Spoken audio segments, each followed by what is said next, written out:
Hello, hello, hello. Welcome to Spiraling Up with Greg.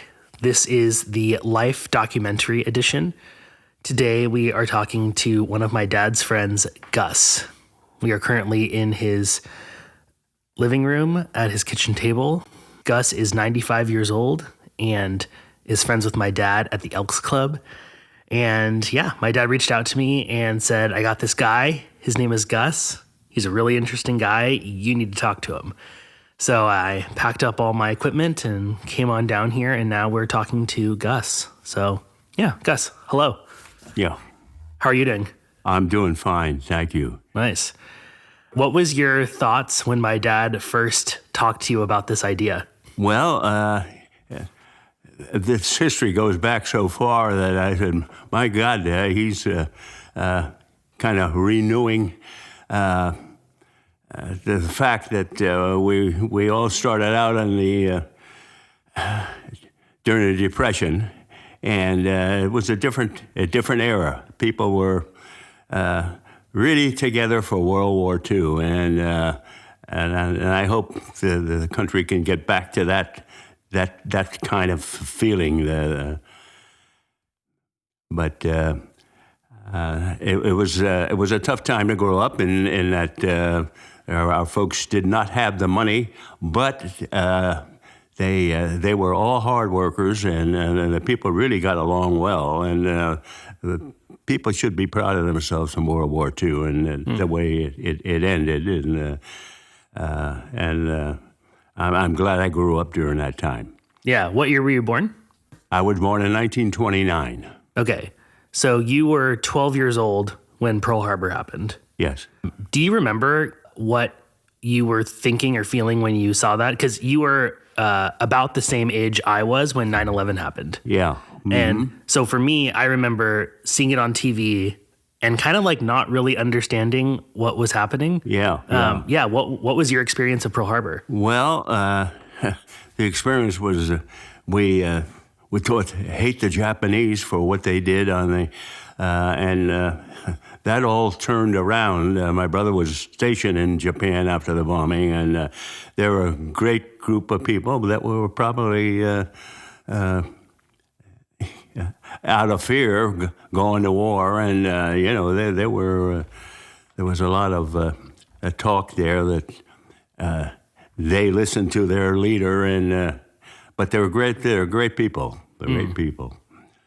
So your brother changed your opinion on the Japanese? Yes, he did. He came home with it, and he said, I really respect them. They're law and order people. They're a good family people. So when you were growing up then, basically you had kind of a rough childhood in that your beginning part of your childhood is getting over the Depression. Then you enter into World War II, and then you're like late. But it wasn't a rough childhood, though. My folks didn't have the means, but the neighborhood I lived in, they provided opportunity for sports, and they really kept us busy. And it was a great time to grow up, despite the Depression. Yeah. Yeah. What do you think was like the one thing, like what was the most useful thing your parents did for you? Well, the togetherness. I mean, and it's a family trait. I was stationed in Germany, and I got to see a lot of families in Italy, and that was the number one thing: the family unity and the family love. And I grew up with that. Yeah, because you're Italian, yeah? Yes. And so you were stationed in Italy? No, I was stationed in Germany but I had 2 30-day leaves, and I went down to my father's and mother's hometowns and spent a lot of time with them. And I liked the lifestyle. They weren't all about money. They were about family and unity, and they were very happy people. Despite going through World War II, so I can't say enough about, the Italian people. In fact, it was a great trip for me, and I went back after I came home from the service, I travel a lot into Europe, and I was very impressed with all of Europe. You know, So going back to your brother, what was his situation? He was in Japan at the time that the 2 atomic bombs were dropped? Or what was he stationed? He was in the Philippines, and he fought in Luzon. And then it was time for them to invade Japan, and they dropped the bomb. So he went in on the boat, but and never had to face a bullet. And was there for about a year and a half, and came home. Really, it was a great experience for him. And we were very close as brothers. We played ball together, and we started teaching together. So I learned a lot from him. Yeah, there's this argument that gets made a lot about dropping the bombs on Hiroshima and Nagasaki that on a net perspective, we saved a lot of lives in that both sides would have lost a lot more people had we had to invade and go through that process. And it's crazy to hear that your brother was one of those people, because if we hadn't dropped the bombs, he almost certainly would have died. Well, yeah, on the invasion, there's no question about it. Yeah. The Japanese were ready for the invasion, and I was sorry to see the second bomb drop, though. I thought that was kind of overkill, but that's neither here nor there. Yeah. Says the victor. Yeah. Did you understand in that moment, like living at that time, that your brother, if the invasion was going to happen, was probably going to die? Yes. What was that like? Well, it was scary. I was just hoping, boy, if he does get in, I hope he can survive it. But when they dropped the bomb, I'm sorry to see the bomb, because it's a terrible thing. No question about it. Yeah. In fact, I'm more worried about it today. This guy in North Korea is crazier as it can be. And, we have one war, 70 million people in World War II, and then we go into another one, and it's one war after the other. And and these are established cultures, great cultures throughout Europe, and yet, what do? They're fighting one another. So coming out of World War II, I feel like there was this period between World War II and the Vietnam War, where in the Vietnam War, I feel like America kind of started to hate itself and kind of not like what we're doing around the world. But it seemed like after World War II, it seemed like all the Americans were pretty pro-America, pretty America's the best. Like what, was there a lot of like people speaking out against the U.S. during like the 40s and 50s, or was it all pretty pro-U.S.? No, I think there was a togetherness during that time. And, a lot of women were working in the war industry, and I don't feel that today in our society. And people did not have a lot of money, believe me, and they made do with what they had, and they got along well. So it was, I think, a bad time and a good time, Yeah. to grow up. Yeah. Why do you think there was this feeling of togetherness? That's hard to say. I think it was the family traits. When you give a child too much, when you give him everything he wants, I think you're in trouble. Yeah. And our folks could say, no, you can't have this. There was one in our neighborhood, there was one guy with a bicycle, and that was it. But we got along. We had a park. We played in the park, and we played basketball in the churchyard, and it was a good upbringing, And I feel, we were denied bikes and all that, but it was a great place to grow up, and people got along with one another. And there wasn't the problem in the schools that there is today, the lack of respect on the part of kids, and I don't know what's going on, but it's not good. Yeah. I want to ask a little more about this idea that you've said that your family and a lot of the families there were very hardworking. Yeah. But you've also said they were really poor, and Yeah. there was a financial struggle. Yeah. So did you grow up learning that hard work doesn't lead to financial success? No.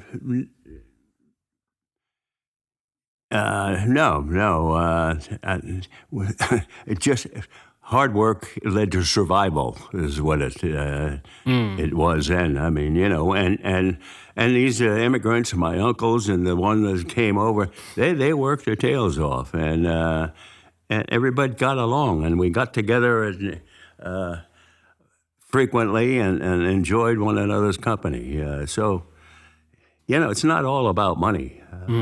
People who are extra wealthy sometimes don't get along with one another. They want more money. Yeah. Yeah. When you're in your 20s, let's say you're out of the military now, you're starting to build a life for yourself. Mm-hmm. When you looked at the life your parents had and the way they raised you, were you kind of thinking like, I would love to do that, or I want to be very different than that? Well, I was so interested in sports that I wasn't thinking about the afterward, and for a long time I was really into the sports program, and so were the other friends of mine.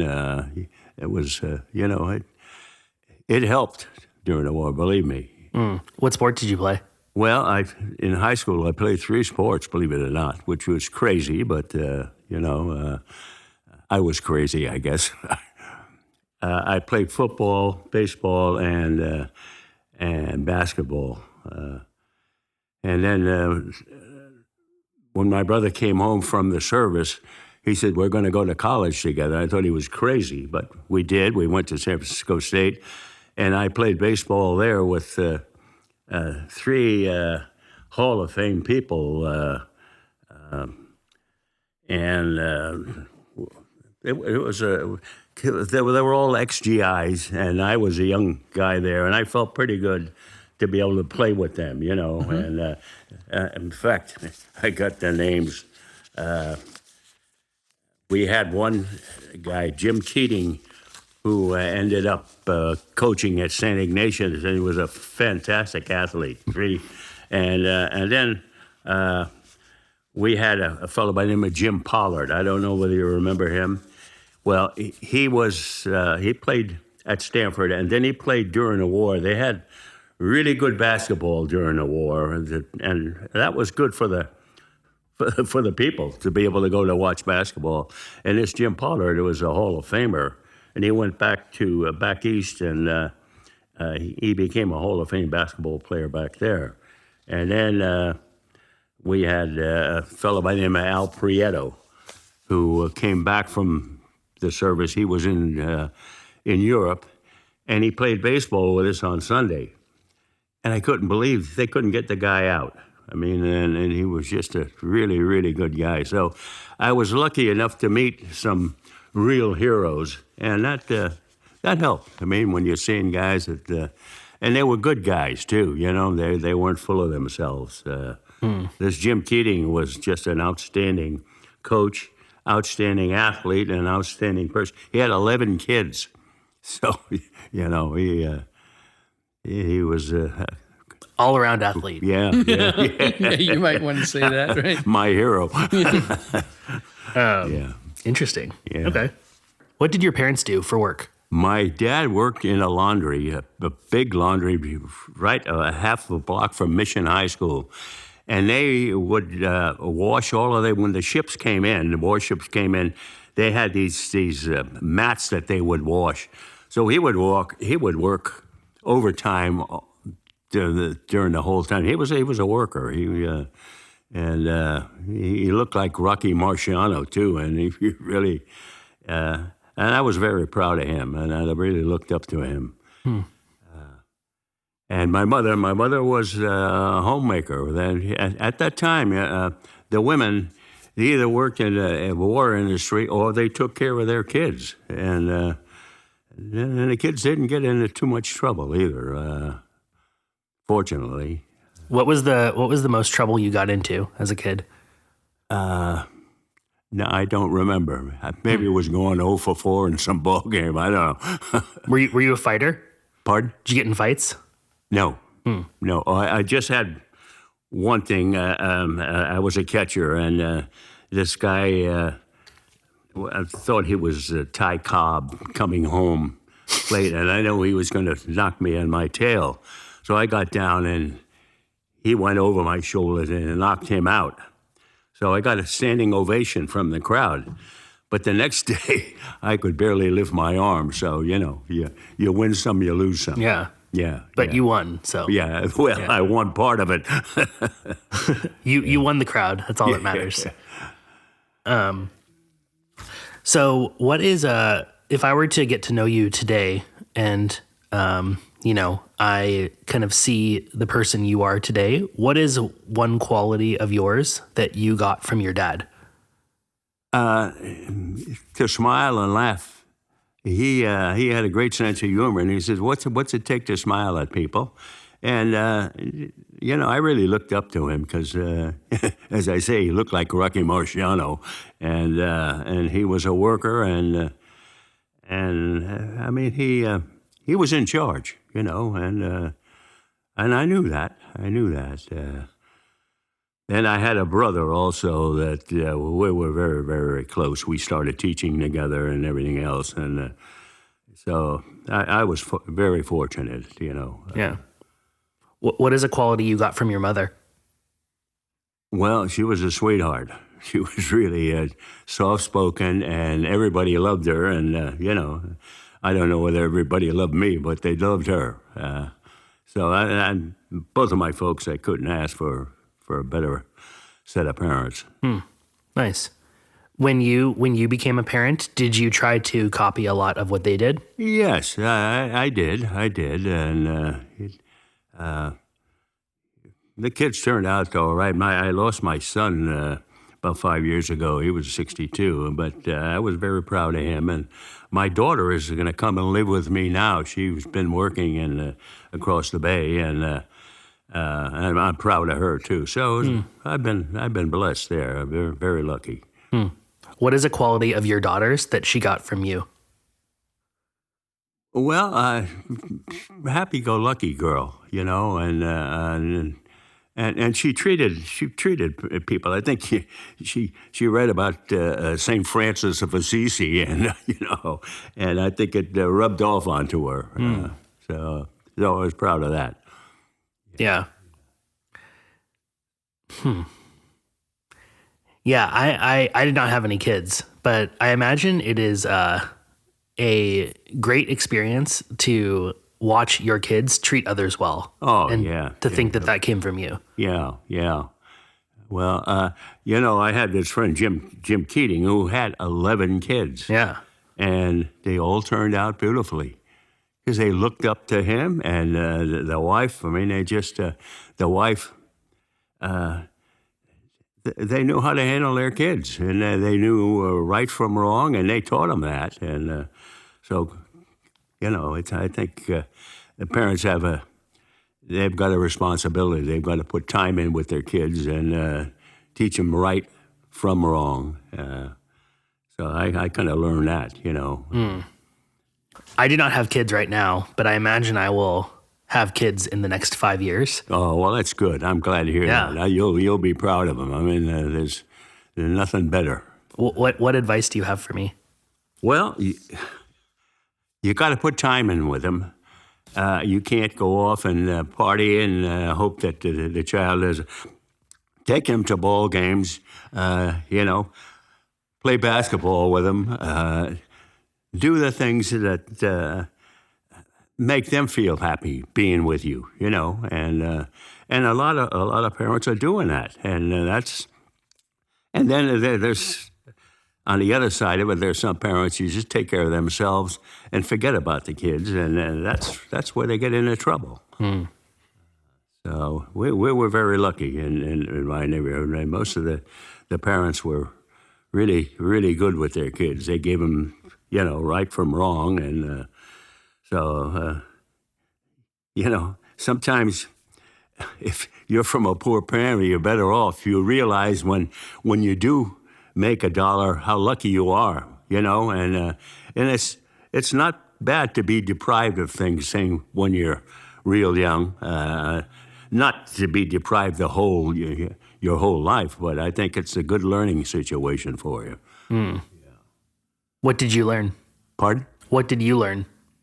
Well, I learned how lucky we were to be in America, for one thing, and how lucky I was to have a set of parents that really took care of us. I mean, they didn't have a lot of money to spend on us, but we respected them, and then we also had family in our neighborhood, and we would get together a lot. So just having family around was a kind of a happy thing. It was kind of Italian-like, because in Italy they have what they call a passeggiata.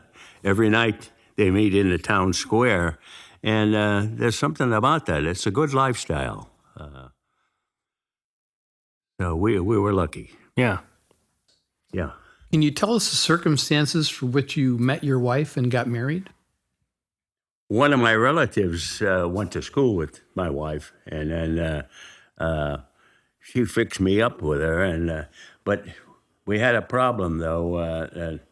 Because I only knew her a short time. She was schizophrenic, so I had to go to doctors and all that, and it became pretty bad. It became pretty bad. I stayed with her for 19 years, but then it was so bad the doctor suggested that I get a divorce. So I did. I got a divorce, but I took care of the kids, So that was a tough time in my life, a tough time in her life too, because there was no cure for it, I guess. And,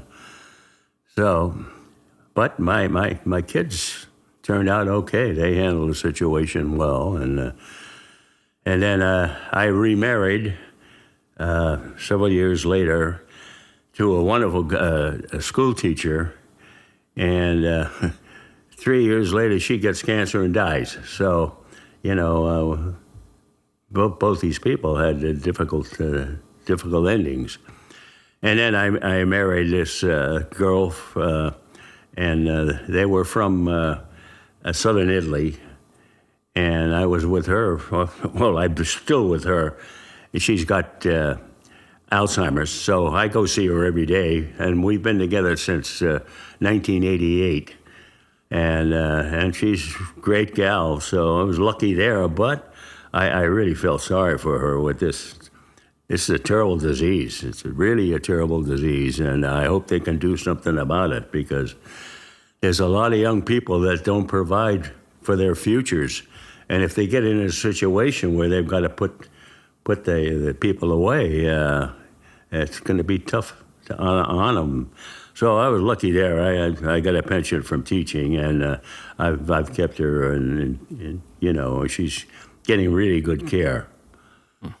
Yeah. So goes the world, huh? Yeah.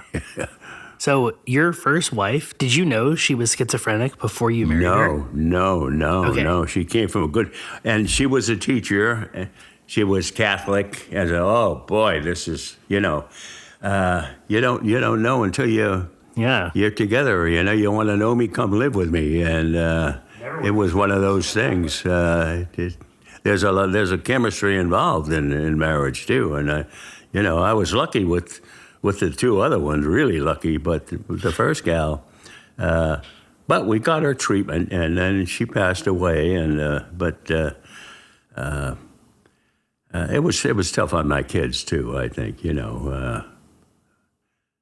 so. Yeah, and I think the medical community handles schizophrenia very different than they would today. There's much more that they know about it. They did that's the right. Shock treatment. They did all kinds of stuff back then that they would never entertain. No, and it's psychiatrist was a top person, and he said, "Well, you got a problem here, major problem." So I kept her for a while, and then she passed away, and I remarried. Mm-hmm. Yeah. Okay. So yeah, you've been married 3 times. 3 times. Do you feel like each time you were looking for something different? Well, I was looking for the joy of marriage. I mean, and I got it from the last two. They were good, really good people. In fact, the girl I'm married to now has had Alzheimer's for about 3 years, and it's been tough. But I appreciated living with her, and we had a good marriage, and just one of those things. And what else can you do? You keep them out of pain, and that's about it, you know. Yeah. Yeah. Yeah, that makes sense. Yeah. You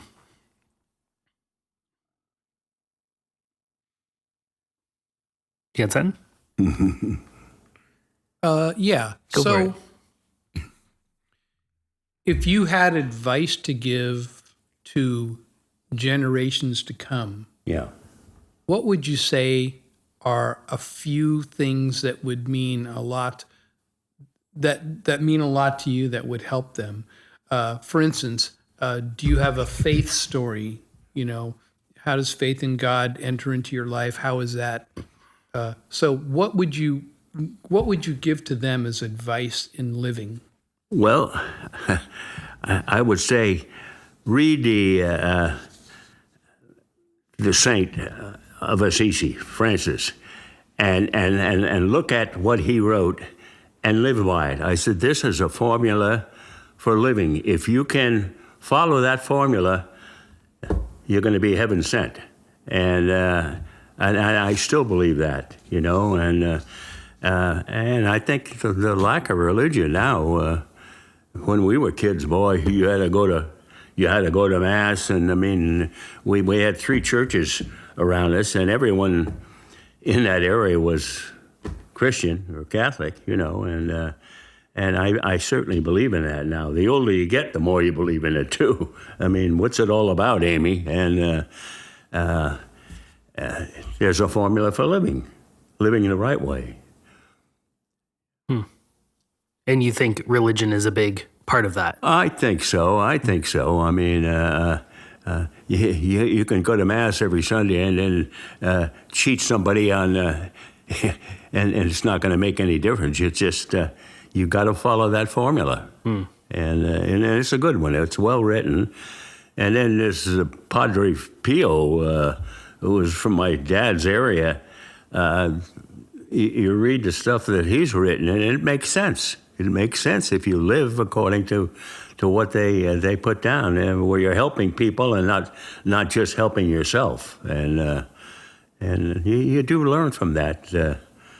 And you know, life goes so fast. I'm 95 years old, and it seems like yesterday when my grandmother took me to get a haircut, I was 4 years old. So time really flies, and there's more to life than just you know. Being successful and being wealthy. I mean, that's wonderful if you can, but you know, that shouldn't be your first drive. Yeah. So I want to go back to parenting a little bit. When you look at your daughter, what is a bad quality of hers that you think she got from you?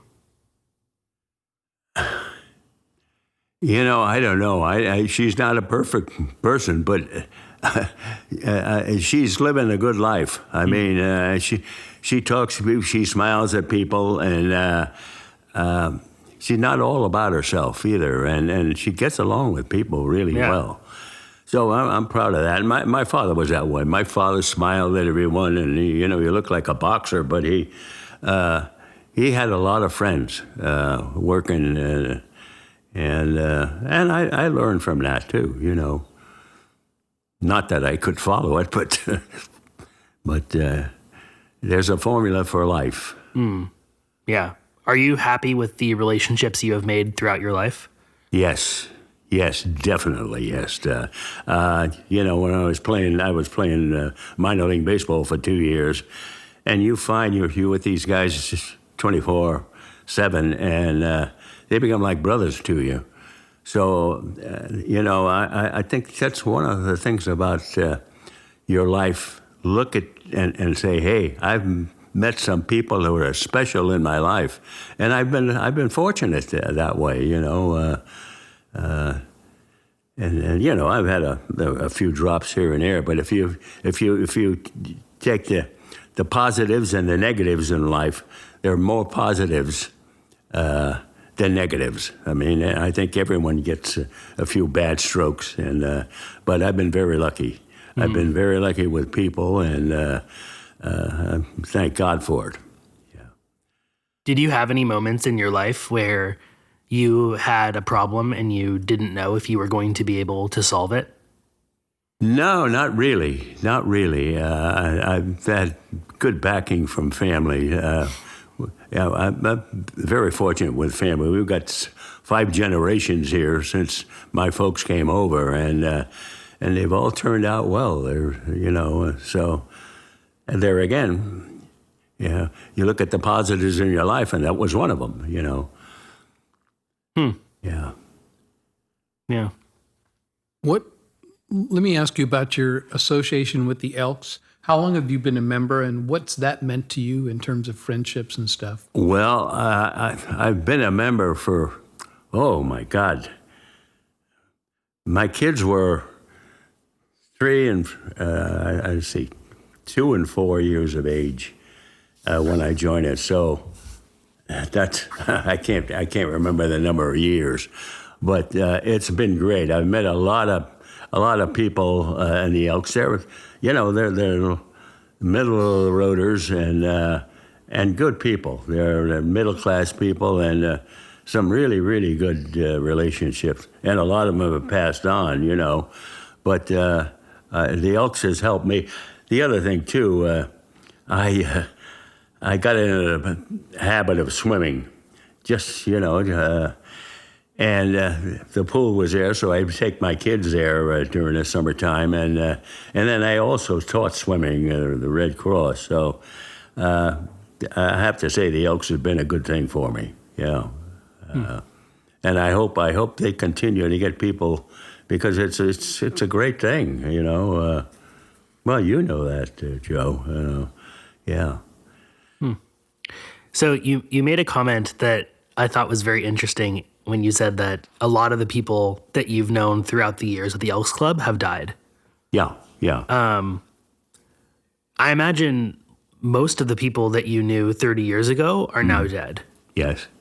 And that's the sad part of it, you know. Yeah. What is the experience like for you continuing to live your life and live what seems to be a very happy life while a lot of people you know are dying? Well, it's not a happy life when you lose special people. You know, no question about it, and you miss them. My brother, for example, we were really, really close. He's been gone since 96, and, I still feel it. And when you lose special friends, there's it's a lousy feeling. That's all there is to it. And you think about it, and you say to yourself, well, I was lucky to have him as a friend, and they go on from there. That's all. Yeah. Do you more often feel at peace with them leaving, or do you more often feel that you had things you wanted to say to them? Well, there's always things you want to say to them, and one of them is thanks for being such a good friend, you know. And I've been lucky in that standpoint. And in the service, I met people that became like brothers to me. You know, I was there 1.5 years in Germany, and we were the occupation forces during the Cold War. And, you think about these people all the time, and they're all gone, and that's a tough thing to take. But that's life. I mean, everyone goes through it. Yeah. You're going to lose people you love. Yeah, I mean, that is life, but it can still be very sad. Oh, that's right. There's no question about it. You think about it, it's sad. I wish he or she was here, and, it's... But the good Lord didn't promise us a rose garden, so, you gotta handle the negative parts of your life. Yeah. Yeah, that makes sense. You mentioned that you were in Germany during the Cold War. So yeah. What was the feeling like being an American? Were you in Berlin or were you in another part of Germany? No, what was the feeling like regarding I was in Darmstadt, Russia? Germany, which is right on the Rhine River. And they pulled me out to play baseball. So in the summertime, I was playing baseball, and then I'd go back to my outfit, which was a medical outfit, and I would give calisthenics, So, you go over to a place like that, you say, well, there's going to be some terrorism, but there wasn't. The German people they started rebuilding, and there was no problems. There was only one thing over there. These guys with paratroopers, they were kind of raising hell, drinking and all of that, and I think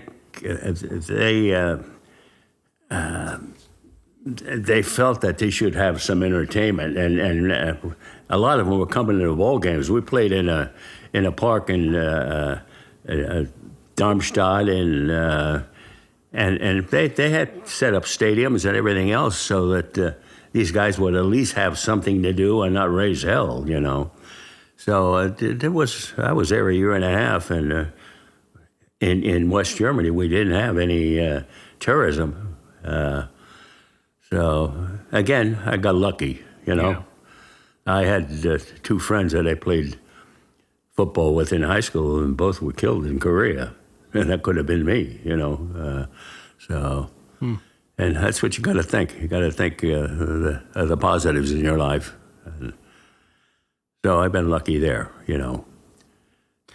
Were you in Germany when the Berlin Wall fell? Let's see, when... Yeah, it was about that time. It was about that time because we couldn't go into Berlin when I was in Darmstadt. And then short time later, that did happen. The wall fell. Yeah. Yeah. What were the feelings over there when that happened? Well, I think they were happy about it. I mean, it was because those Russians, boy, they came into Berlin and they raised hell in Berlin. So it was a step towards peace. So which was good. We needed it. 70 million people were killed during that war, and when you think about that, it's just horrible. It's just horrible, and the poor Jewish people, what they had to put up with, it was a great culture, the Jewish culture, the Greek cultures. I mean, and they kept it going. They kept it going. In fact, all of those cultures in Europe, the French, the Spanish, were outstanding cultures. Geez, you see the building, and you say, oh, that building went back 500 years or so. I mean, they were really advanced people, and but yet they were warring against one another. So it's a crazy thing, Mm-hmm. Yeah. Advanced cultures still do dumb things. Yeah. And so was there any time when you were overseas that you came close to dying? No, not even close. Not even close. Have you had any near-death experiences in your life? No. I guess the good Lord didn't want me. I don't know. But no, I've been lucky in that standpoint.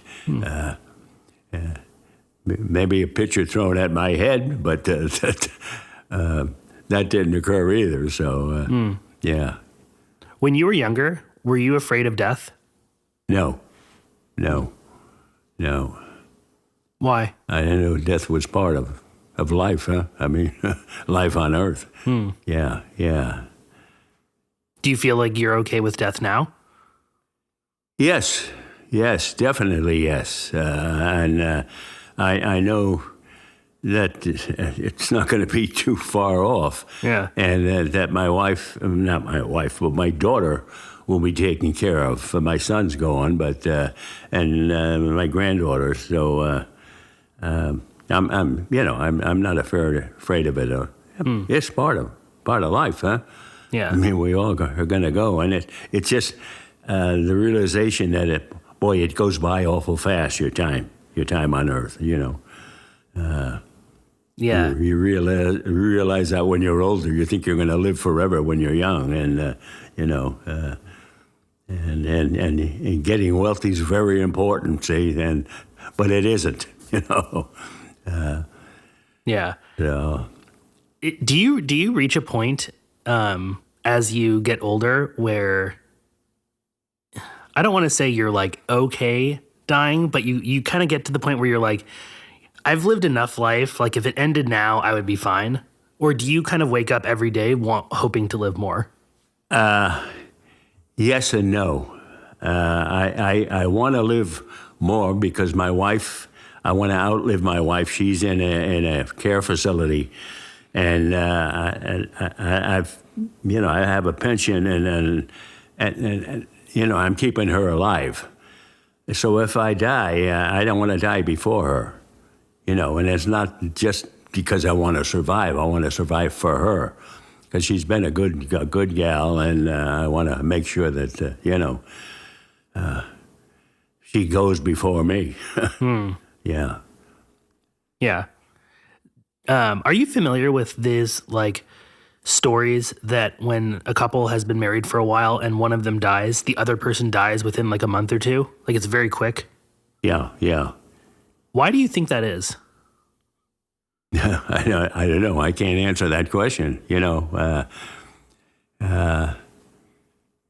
when they die suddenly or what? You know. Yeah, like one of them will die and then very, very quickly the other one will die. It's almost like the second one was holding on or something like that. Well, I think that's the person's personality. I mean, they get so involved with one another that they can't live without each other, and that hasn't happened to me, fortunately. You know, although you know, I've got my wife in a care facility, and I have to say this: in the care facilities, the Filipino people that are running this, they're wonderful. I mean, I don't think we could do what they do with, you know, with these patients, because it's a difficult thing. And I'm very happy with where they're at now, just a short in San Mateo there. And but when you go there and you see you say, oh, what a terrible disease. I mean, your brain is just, it's fried, you know, and but that's life, huh? You know. Hey, Gus, do you have any questions for us? Something that you think we're missing talking about that maybe would be interesting to those around? No, I think your questions are wonderful. I mean, they're all about life, and it's not, you know, I thought you were going to come and ask me about playing baseball and football and all that, which is just part of the good life, you know. But I think we got to talk about the other part of the life, their existence, and you're doing a great job, and you know, I appreciate your calling on me for my opinions. Sure. Let me ask you this: I've heard from a couple of people throughout the years that it was difficult for them living in San Francisco during World War II as Italian Americans because of the fact that Italy was on the other side with Germany. Did you ever feel discrimination in that way? No, I didn't, and you know, I probably should have, but you know, the Italians for warfare, I don't think their heart was in it. The people over there, really, because when I was drafted, I had 2 30-day leaves, and I went down and lived with those people practically, and they were not warlike, and but it didn't affect me. If I were Japanese, I think it would have, because boy, the people were hate those Japs, but they're good people. Boy, they're good people. They're law and order people, and it's a shame, you know, because. You get some crazy ruler who makes them do what they do during wars, and it's a shame because I think most people don't want to go to war. They would just want to raise their families, and the Japanese, I can't say enough for them. They're really good people. Let me ask you this: in your life, who do you think to you has been your favorite outstanding president that we've had? Well, Roosevelt, a lot of people didn't like him, but he got things done. And I'd have to say Roosevelt, or the two generals, too, MacArthur and Eisenhower. They were both great leaders. And my brother was in Japan when MacArthur did a fantastic job, according to what he said. He didn't have the Emperor of Japan shot or anything else. He got along with them, and he said there was no terrorism done when he was there. He said the people were just wonderful, and they had 2 bombs dropped on them. I mean, they were looking for terrorist activity, but it didn't occur, and.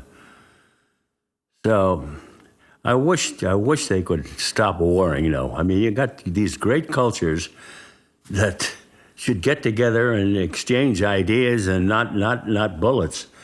But it's not happening, and I don't think it's going to happen, Especially right now. There's this crazy guy in North Korea and the Russian guy, he's crazier than hell. I mean, just really, he's another Stalin. I mean, because sure. Yeah.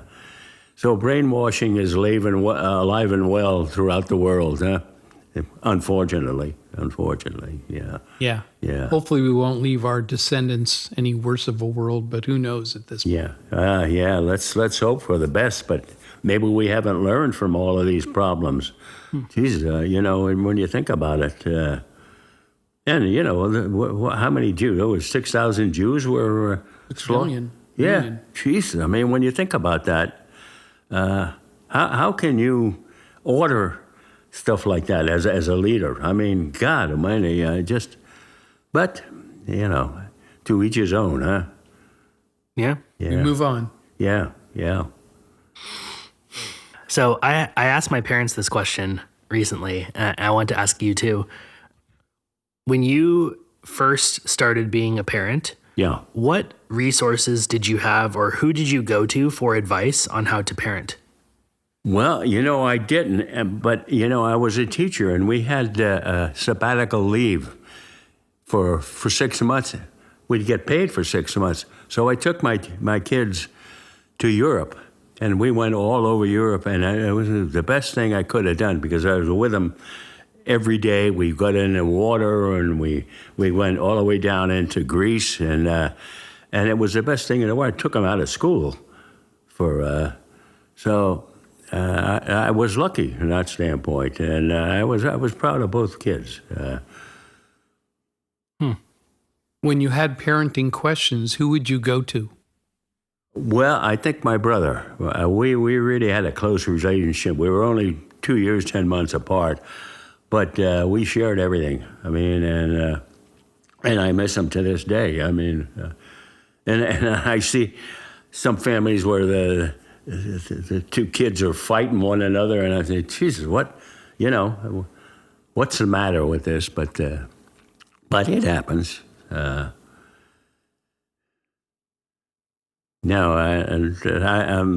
was very lucky with the family I came from. In fact, most of those European immigrants, boy, I tell you, they came over here and they worked their tails off, and they made do with what they had, Well, Gus, thank you so much for doing this. This has been great. Well, I thank you for asking me. I appreciate the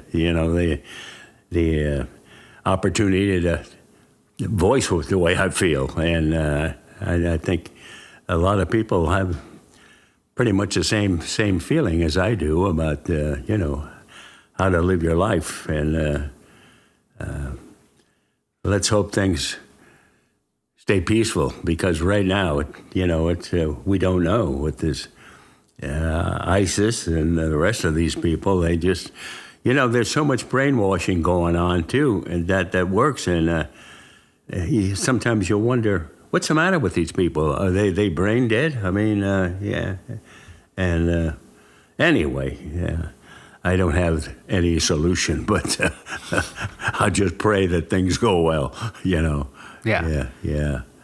Well, this has been a Spiraling Up life documentary interview. Thank you for listening, and thank you to Gus and my dad for setting this up. Well, thank you guys for calling on me. I appreciate that very much. And if we have more people like you, I think we would not be worried so much about what's going on in society. And now, especially in the schools now, we had great schools in San Francisco going way back.